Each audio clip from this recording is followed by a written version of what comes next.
మీ అందరికీ బహుశా గుర్తుండే ఉంటుంది, ఒక మహిళని హతమార్చి ఆ తర్వాత కుక్కర్లో తన శరీర భాగాల్ని ఉడికించి గ్రైండ్ చేసి పిండి పిండిగా చేసేసి చెరువులో పడేసే సంఘటన కుక్కర్ కేసు.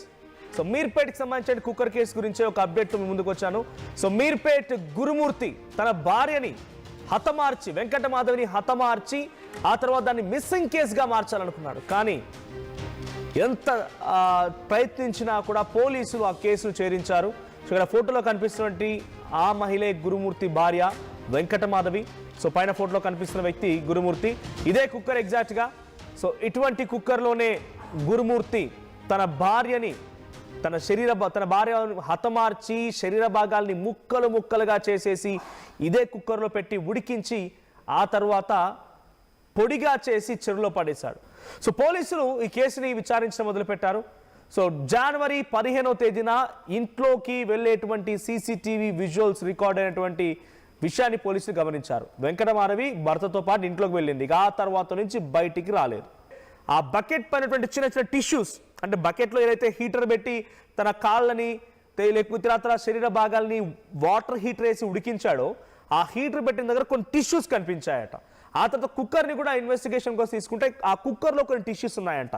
ముక్కలు చేసిన దగ్గర ఆ కత్తి అండ్ అదే చెక్క బల్ ఉంటుంది కదా, సో దాని మీద కొన్ని టిష్యూస్ లభించాయంట. ఈ టిష్యూస్ ఆధారితంగా వెంకటమాధవియేనా అనే విధంగా అటు తల్లిదండ్రులది, అంటే వెంకటమాధవి తల్లిదండ్రులది, ఆ తర్వాత అటువైపు వెంకటమాధవి ఇద్దరు పిల్లలు కూడా ఉన్నారు. సో ఇద్దరిని DNA పరీక్ష చేస్తే వెంకటమాధవి అని కన్ఫర్మ్ అయిపోయింది.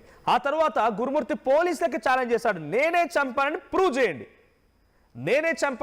చేయండి అని చెప్పి ఇటు వెంకటమాధవికి సంబంధించిన మరణం విషయంలో పోలీసులకు ఛాలెంజ్ చేశాడు గురుమూర్తి. ఇది చాలా బిగ్గెస్ట్ టఫ్ టాస్క్గా మిగిలిపోయింది. సో ఎంత విచారించినా ఏమి చెప్పడం లేదు. పోలీస్ స్టైల్లో విచారించారు, ఎంత విచారించినటువంటి సమాధానం రాలేదు. ఇక చివరాఖరణ పోలీసుల ముందు తన కన్ఫెషన్ చేసిన దాంట్లో తన మరదలతో వివాహేతర సంబంధం ఉందట. ఈ వివాహేతర సంబంధమే వెంకటమాధవి హత్యకు కారణమైంది. సో వెంకటమాధవిని హతమార్చడానికి తన మరదలతో వివాహేతర సంబంధమే కారణమంట. మరదలతో వివాహేతర సంబంధాన్ని గుర్తించిన తన భార్య పలుమార్లు పంచాయతీలు కూడా పెట్టిందంట. పంచాయతీలు కూడా జరిగాయి. వద్దని చెప్పి వారించారు, బెదిరించారు, అదిరించారు, అయినా కూడా గురుమూర్తి వినలేదు.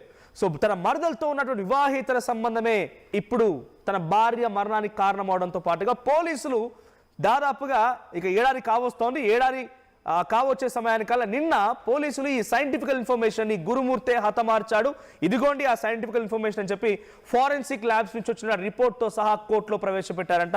ఆ సైంటిఫికల్ ఆధారాన్ని కోర్టు ముందుంచారు.